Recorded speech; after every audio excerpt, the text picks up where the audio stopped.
ఇంతకుముందు ఇదే రకంగా ఉన్మాదాలు చేసి అధికారంలోకి వచ్చి బాబాయ్ హత్యను అడ్డం పెట్టుకొని, బాబాయిని హత్య చేయించి దాన్ని అడ్డం పెట్టుకొని అధికారంలోకి వచ్చి ఎంతమంది ప్రాణాలని తీశారో మీకు కూడా తెలుసు. ఎన్ని ఉన్మాదాలు చేశారో మీకు కూడా తెలుసు. ఎంత అవినీతి చేశారో మీకు కూడా తెలుసు. అదే ప్రజలు ఈరోజు 11 సీట్లకి పరిమితం చేసి ఇంట్లో కూర్చోబెట్టినా కూడా తిరిగి మళ్ళీ అదే రకంగా వాళ్ళ తాలూకా కార్యకర్తలను ముందుకు తీసుకొచ్చి సైకోయిజాన్ని చూపిస్తూ ఉన్మాదుల్లో రెచ్చగొట్టి మనల్ని భయపెట్టే ప్రయత్నం చేస్తున్నారు. మేము ఒకటే చెప్తున్నాం, ఈరోజు భయపెడితే భయపడిపోవడానికి మేము ఎక్కడ ప్రజలు కూడా ఎవరు కూడా సిద్ధంగా లేరు. మేము ఒకటే మళ్ళీ చాలా క్లియర్గా చెప్తున్నాం, ఇష్టానుసారంగా చేస్తాము, ఎలా పడితే అలా ముందుకు వస్తాము, కత్తులు పట్టుకొని తిరుగుతామంటే కనుక చూస్తూ ఊరుకునే ప్రసక్తి లేదు. మా పోలీసులు ఫర్మ్గా ఉన్నారు, డిపార్ట్మెంట్ ఫర్మ్గా ఉంది.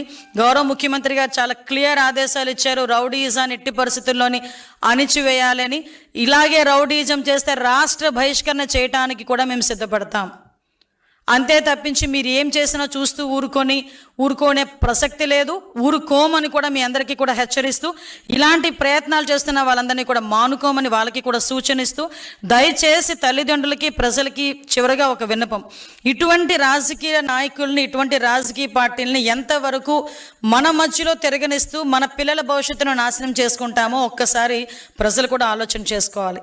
మళ్ళీ చెప్తున్నా, ఇలాంటి రాజకీయ నాయకులు వెనకాతల మన బిడ్డల్ని పంపించేటప్పుడు ఆ బిడ్డల తాలూకా భవిష్యత్తుకి భరోసా ఉండే నాయకుడు వెనకతలు పంపించాలి తప్పించి ఇలా కత్తులు పట్టుకుని తిరిగే నాయకులు వెనకతలు పంపిస్తే నీ బిడ్డ భవిష్యత్తు నాశనం అవుతుంది.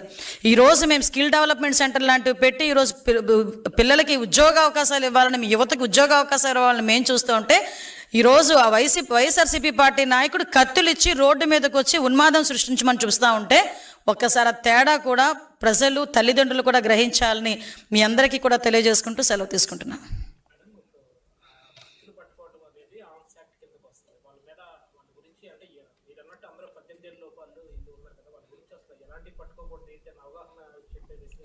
అసలు ఏమంటానంటేనండి, ఇప్పుడు జనరల్గా ఒక రాజకీయ నాయకుడికి ఒక ఇప్పుడు మా నాయకుడే ఉన్నారు, మేము తప్పు చేశామంటే అది ఎటువంటి పొజిషన్లో తప్పుగా మాట్లాడినా కూడా మీరు తప్పుగా మాట్లాడుతున్నారు, మీరు సరిదిద్దుకోండి, ఎందుకంటే మన మాట కొన్ని కోట్ల మంది ప్రజలు వింటారు.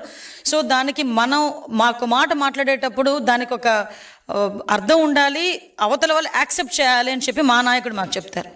ఈరోజు 17 సంవత్సరాల కుర్రోడికి రోడ్డు మీదకి వచ్చి కత్తి పట్టుకుని చేతిలోకి వచ్చి నువ్వు నరికి అక్కడ రక్తాభిషేకాలు చేస్తూ ఉంటే కనీసం బయటకు వచ్చి మీరు ఎందుకు చేస్తున్నారు అని అలా అడగకపోగా కనీసం దాన్ని సమర్థించే విధంగా ఈరోజు మీరు ఒకటి చూశారు, రప్పా నరిగితే తప్పేంటి, గంగమ్మ జాతరలోని పొట్టేలు నరికినట్టే రప్పా నరుగుతామంటే తప్పేంటి అని ఆ నాయకుడే ఎలా మాట్లాడుతూ ఉంటే ఆ కిందన ఆ పార్టీలో ఉన్న కొంతమంది అలాంటి చేయడంలో ఒకసారి అర్థం చేసుకోవాలి మనం కూడా.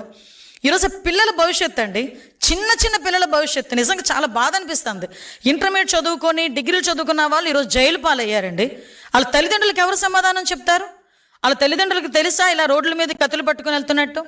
కానీ సరే మనం చేస్తున్న పని ఇది తప్పు అని చెప్పుకోలేని నాయకుడా నేను అడుగుతున్నా. దానికి నిజంగా చెప్పాలి, ఆ రాజకీయ పార్టీ తాలూకా నాయకుడు, ఆ వైఎస్ఆర్సీపీ పార్టీ తాలూకా నాయకులు సమాధానం చెప్పాలి దీనికి. ఈరోజు ఇంతమంది భవిష్యత్తుని జైలు పాలు చేసిన వాళ్ళందరికీ కూడా వాళ్ళు సమాధానం చెప్పాల్సిన అవసరం లేదా? కుటుంబాలకి ఉందా లేదా? వాళ్ళ కుటుంబాలకి ఏం సమాధానం చెప్తారు? వాళ్ళ కుటుంబాలకు సమాధానం చెప్పడానికి అని చెప్పి వాళ్ళ వెనకత్తల మళ్ళీ ఏదో ర్యాలీ చేస్తారు కదా, సంథింగ్ సానుభూతిగా వాటి దగ్గరికి వెళ్తారా? ఏ మొహం పెట్టుకుని వెళ్తారు? ఒక్కసారి ఆలోచన చేసుకోవాలి కదా.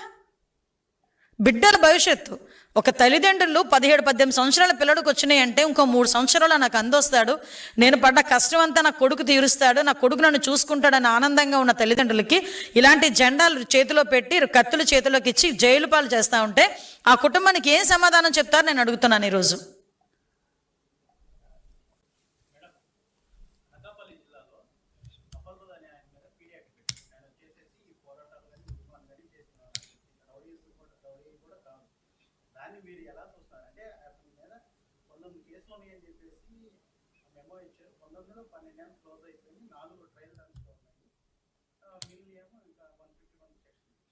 అంటే విషయం ఏంటంటే ఈరోజు అటువంటి పరిస్థితి వచ్చింది అనుకునేటప్పుడు పోలీస్ దగ్గర ఫుల్ రికార్డు ఉంటుందండి.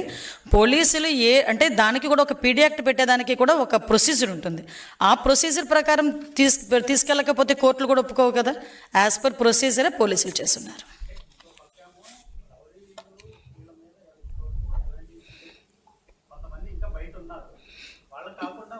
ఎవరు కూడా బయట ఉండడానికి, రౌడీలు అన్న వాళ్ళు బయట తిరగడానికి వీలు లేదని గౌరవ ముఖ్యమంత్రి గారు నిన్న కూడా చెప్పున్నారు. రౌడీలు అన్న వాళ్ళు మేము రోడ్ల మీద తిరుగుతాము, కత్తులు పట్టుకొని తిరుగుతామంటే కనుక మీ ఎట్టి పరిస్థితుల్లోనే ఊరుకునే ప్రసక్తి లేదు.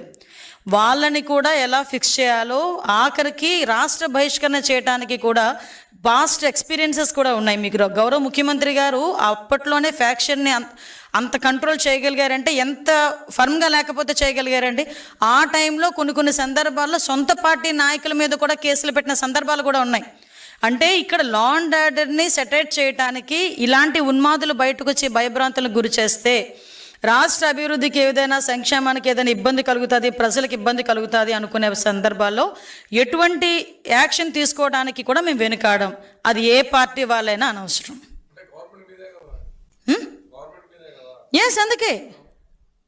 అందుకే మేమే చెప్తున్నాం, ఏ పార్టీ వాళ్ళైనా, అదే టీడీపీ వాళ్ళైనా, జనసేన వాళ్ళైనా, బీజేపీ వాళ్ళైనా, వైఎస్ఆర్సీపీ వాళ్ళైనా, ఎవరైనా కూడా రౌడీయిజం చేసి రోడ్డు మీదకి వచ్చి ఉన్మాదుల్లా ప్రవర్తిస్తామంటే కనుక మేము చూస్తూ ఊరుకోం.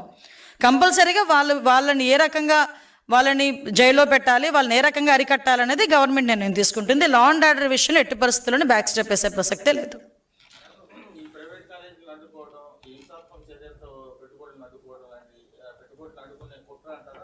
ఎగ్జాక్ట్లీ అండి. ఇప్పుడు ఈ 1.5 సంవత్సరాల కాలంలో ఎన్ని వేల కోట్లు పెట్టుబడి వచ్చినాయి, ఎన్ని లక్షల కోట్లు పెట్టుబడులు వస్తున్నాయి, ఈరోజు ఎన్ని కంపెనీలు వస్తున్నాయి, ఎన్ని స్కిల్ డెవలప్మెంట్ సెంటర్లు వస్తున్నాయి. ఇవన్నీ ఒక ఎత్తు అయితే ఈరోజు ఎన్ని కంపెనీలు ఈరోజు వచ్చి కొన్ని లక్షల మందికి ఉపాధి అవకాశాలు కల్పించడానికి ముందుకు వచ్చినాయి. ఈరోజు ఇవన్నీ ఒక పక్క అయితే, ఒక పక్క నుంచి సంక్షేమాన్ని యాజ్ పర్ మేము మేనిఫెస్టోలో పెట్టిన ప్రకారం సంక్షేమాన్ని కూడా ఒకటి చేసుకుని ముందుకెళ్తున్నాం.